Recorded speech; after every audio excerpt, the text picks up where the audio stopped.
gracias. Y en tercer lugar le damos la palabra a Liliana Tojo, además de vibrante, como la han descrito acá. Es directora del programa para Bolivia y Cono Sur del Centro por la Justicia y el Derecho Internacional, CEGIL. Y agradecer la invitación en primer lugar y de participar en este evento y particularmente en este panel. Va a ser difícil decir algo original seguramente, pero voy a rescatar de lo que tenía pensado compartir con ustedes algunas cuestiones que, aunque ya han sido probablemente dichas, quisiera expresarlas planteando probablemente algunos matices en lo que se ha escuchado hasta ahora. Se me ha convocado para que hiciera una presentación, una mirada de tipo regional, entonces yo voy a abstenerme de hacer referencias específicas a las posiciones de cada estado en particular, y sé que esto, inclusive a situaciones, digamos, ayer yo sé que se habló sobre la situación de la posición en Argentina, aunque lamentablemente no pude estar presente, pero quisiera, y sé que cuando uno hace este tipo de miradas más generales, uno a veces es injusto con algunas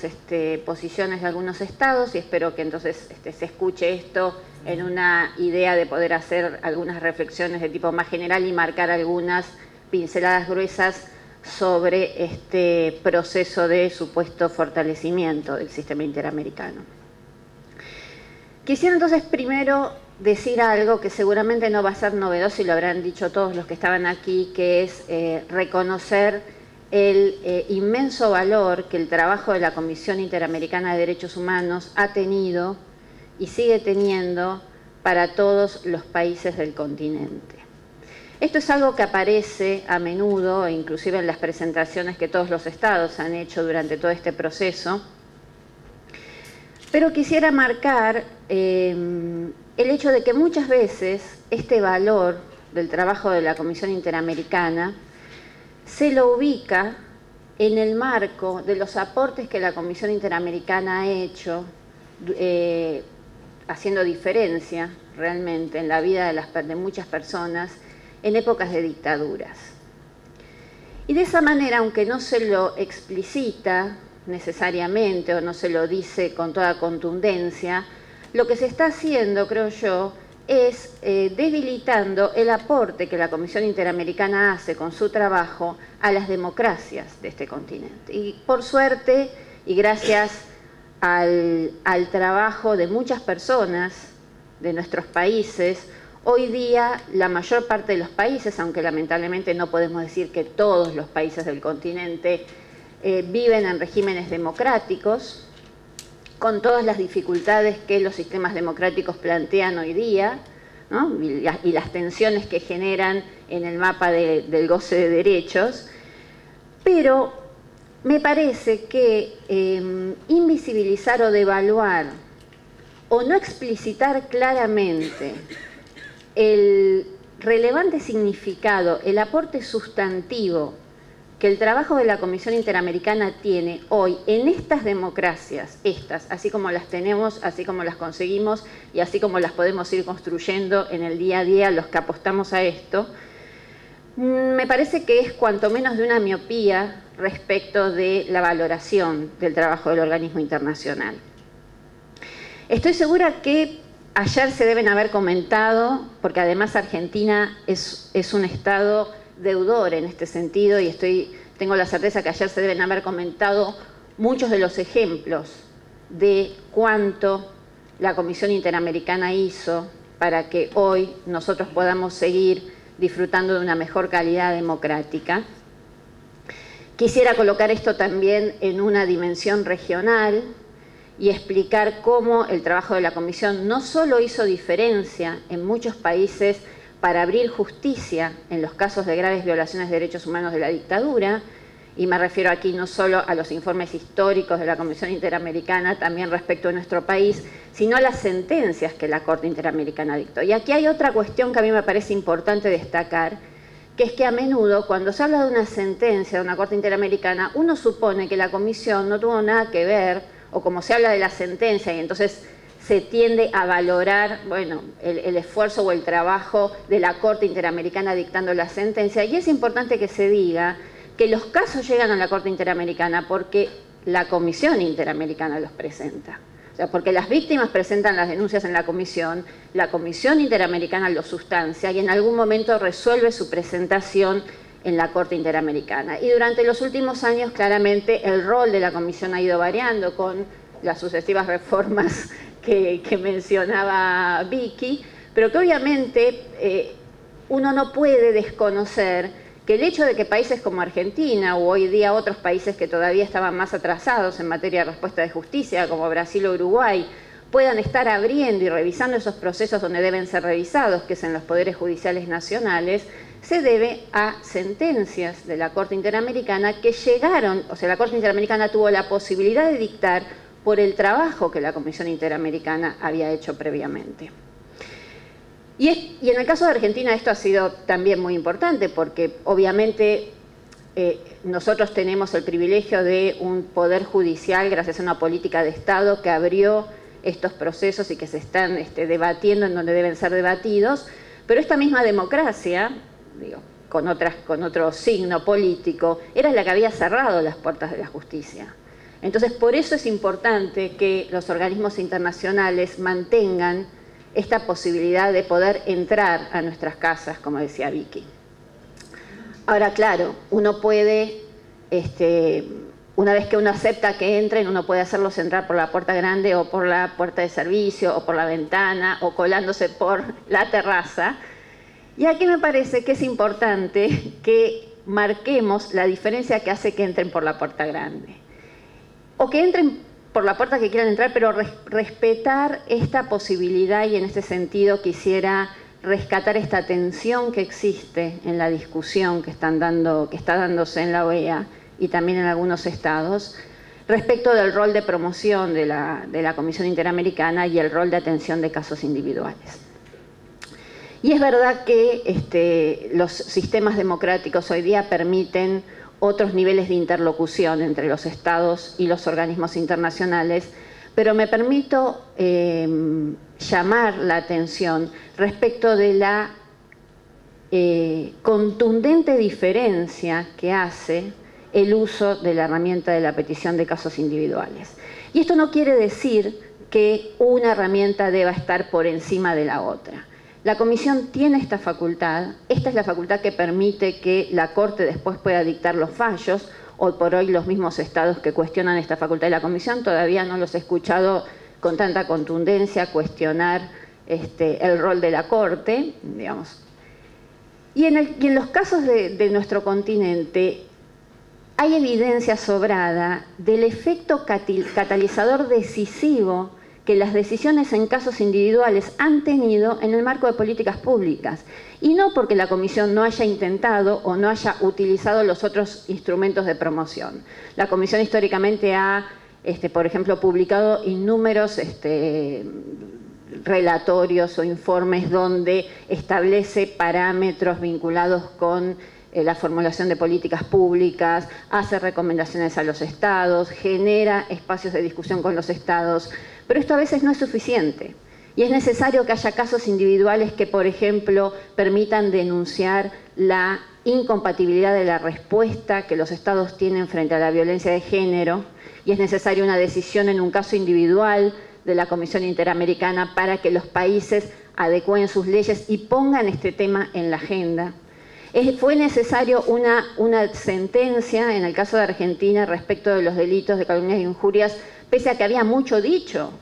y había mucho trabajo vinculado con la interacción, con el trabajo de promoción por parte de los organismos internacionales. Pero la que catalizó la reforma fue la sentencia en un caso individual. Me podría referir a ejemplos de reclutamiento de niños soldados. No es que no se sepa, no es que los estados no sepan que no deben reclutar forzosamente a niños para tornarlos soldados, pero fue necesario el avance de casos individuales para que esos estados tomaran decisiones concretas vinculadas con modificar prácticas y políticas, modificar marcos legales, retirar reservas a instrumentos internacionales que les permitían márgenes para poder operar de esa manera. Es claro, por ejemplo, la Comisión ha sacado recientemente un informe sobre acceso a la información sobre salud reproductiva de las mujeres. Los estados saben que las mujeres tenemos que tener acceso a información sobre libertad reproductivas para el ejercicio de los derechos reproductivos. Sin embargo, hoy en todo el continente se mueren miles de mujeres por consecuencias de prácticas de aborto inseguro. Entonces,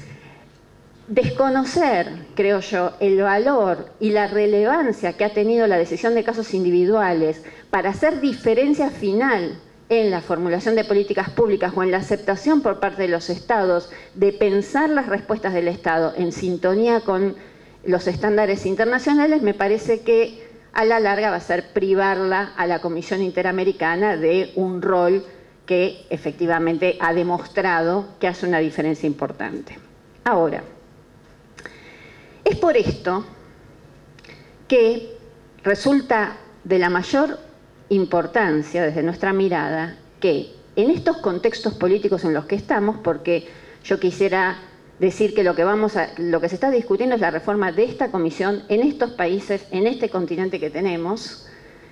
lejos de tener que ofrecer una respuesta que debilite los mecanismos que la comisión tiene, debería ser una respuesta que fortalezca estos mecanismos. Y es por eso que uno no puede, en este contexto y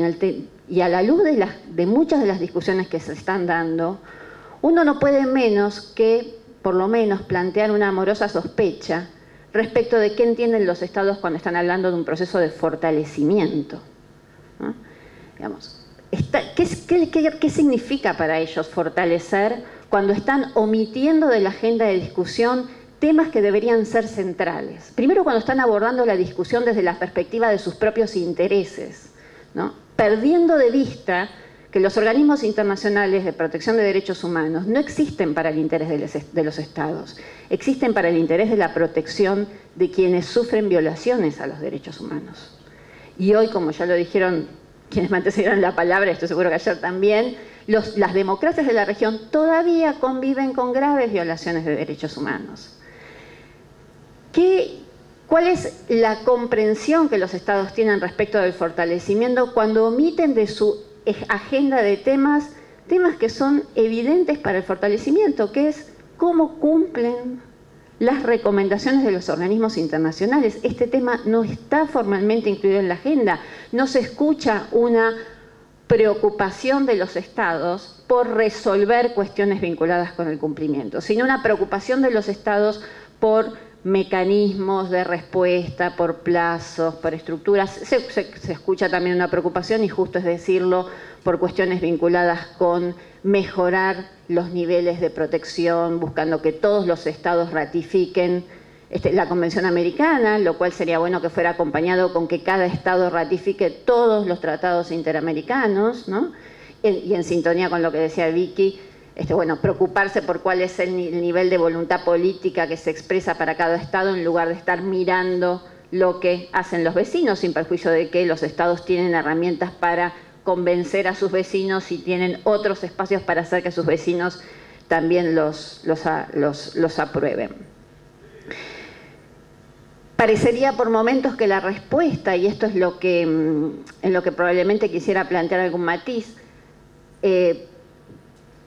uno no podría decir que no es posible y necesario, seguramente, reformar algunos de los procedimientos de la Comisión. Obviamente nadie puede estar en desacuerdo con los máximos niveles de transparencia para los criterios que la Comisión Interamericana aplica para la resolución de casos individuales y también para para el uso de cualquiera de las herramientas que tiene. Ahora, preocuparse por generar niveles de mayor transparencia y niveles de mayor eficacia, y acá me permito decir que resulta difícil hacerlo a menudo porque efectivamente no hay una información disponible que nos permita tener un diagnóstico fundamentado de muchos de los impactos de la última reforma, digamos. Uno habla de acuerdo a la experiencia, a los que usamos el sistema y un poco a lo que se sabe por algunos estudios más académicos que ha habido. Lo que quiero decir es que la preocupación por perfeccionar algunos de estas sea de cuestiones de diseño institucional o sean cuestiones de prácticas de la comisión, de ninguna manera debería traducirse en una preocupación por la burocratización de los procedimientos. O sea, hay momentos en que la discusión parece una discusión que tiende a ver quién genera más plazo, menos plazo, por qué, si vamos a evaluar, no sé, si le vamos a poner plazo a las medidas cautelares, perdiendo de vista absolutamente o en una buena medida lo que es el efecto final, la intención final de los organismos internacionales. Y, que es lo que quería decir, sembrando por lo menos algún nivel de duda respecto de la real voluntad política de muchos de estos actores sobre el fortalecimiento. Uno puede preguntarse realmente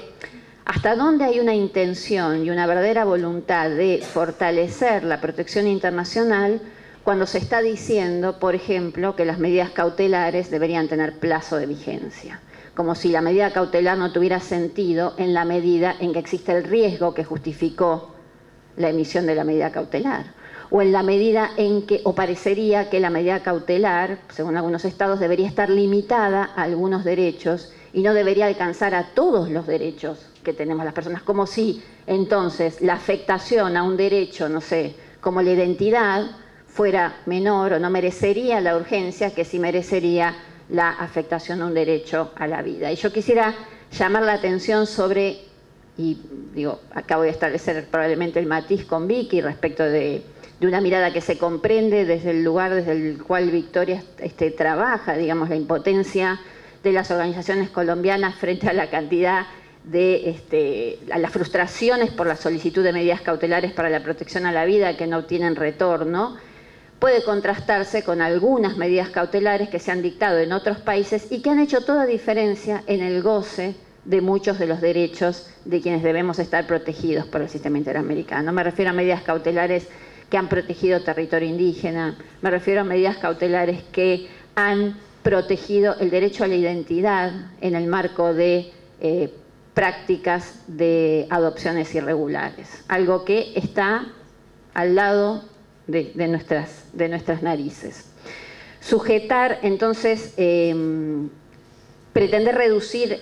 este nivel de cobertura, sujetar la cautelar a un cumplimiento de un plazo sin una evaluación respecto de lo que justifica la cautelar, limitar la validez de la decisión cautelar de la Comisión Interamericana a lo que resuelva la Corte Interamericana posteriormente, ¿no? Como diciendo, bueno, ustedes saben que hay algunas posiciones de algunos estados como el nuestro inclusive han sugerido la inclusión de un miembro de la Corte en la decisión de la medida cautelar, pero muchos lo que han pretendido es que la cautelar pierda valor si la cautelar llega a la Corte Interamericana y la Corte Interamericana no dicta una medida provisional, ¿no? Como si los niveles y los esquemas de valoración de la Corte no debieran ser diferentes de la Comisión, y como si en verdad uno no debería vivir o hacer uso del sistema interamericano con la esperanza no afectada de que una decisión cautelar de la Comisión Interamericana va a hacer diferencia suficiente en el goce del derecho sin necesidad de tener que llegar a la Corte Interamericana. Lo mismo podría decir respecto de las posiciones de algunos estados en materia de soluciones amistosas. En lugar de poner el foco en cualquier eventual ajuste que haya que hacer sobre las soluciones amistosas, sobre el procedimiento de solución amistosa, en asegurarnos que los compromisos que el Estado adquiere voluntariamente cuando negocia una solución amistosa hayan sido efectivamente cumplidos. No, la preocupación está en que se ponga un plazo fijo para la publicación del informe de la solución amistosa, privando de cualquier incentivo a las víctimas para firmar cualquier acuerdo, toda vez que los efectos de la publicación nos privan de la posibilidad de seguir adelante con el litigio del caso si el Estado no cumple con la reparación a la que se comprometió. Y para cerrar, quisiera llamar la atención sobre una última preocupación, que es que en el afán de discutir todas estas cuestiones, a menudo lo que se está haciendo es avasallar,